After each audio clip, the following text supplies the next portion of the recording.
Hi, it's Sheridan here from Power Hour again. And I'm just going to discuss with you why it is that I'm a bit behind the times and Power Hour isn't yet digital and isn't online.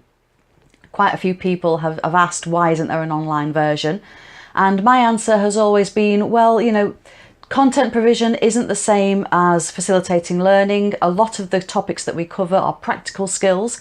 You can't learn to coach somebody, you can't learn to give feedback, have a difficult conversation, all of those sorts of things if you're doing that purely by e-learning.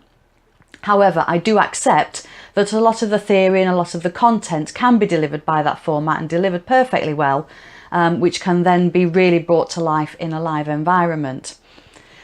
So I thought, okay, what's the other reasons why I'm not putting this stuff online yet? And it's not because I'm a woman of a certain age. It's not because I'm scared of the technology. I'm not. It's not that I'm not capable. I've done one of the sessions. I've done the starting to lead as an e-learning module. I'm reasonably pleased with it. It's something that you can check out. The reason that I've not yet put things online, apart from those I've already discussed, are simply that I'm not a consumer of online learning. And I didn't realise this was unusual until I went to the CRPD conference last week.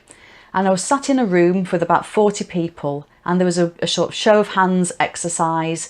How many people access online content? How often do people access online content?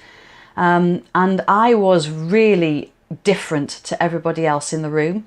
Most people access it daily in various formats. I access it rarely. And to be totally honest with you, the only time I do access e-learning is when I'm looking for something to share with a client. And I thought, why is this? Why am I so different to everybody else? Why aren't I a consumer of e-learning? And it's a little bit like when we moved to our current house, it was the first time we had a dishwasher. And up until that point, I hadn't missed having a dishwasher. But now I've got one, I wouldn't go back. And I think digital learning is quite similar to that. So why aren't I a consumer? The answer is simple. Our broadband is absolutely shockingly terrible. By the time I've recorded this video and uploaded it to YouTube, the video will be 3 to 4 minutes long. It will take about 6 hours to upload to YouTube. That is what I'm having to deal with. So I don't download films because they just keep stopping. I don't listen to podcasts because they're constantly dropping out. I don't do e-learning because it takes so long for the page to load. I get bored and wander off and do something else. So unless it's something I think that you are completely bought into, it's kind of hard to see how other people use it.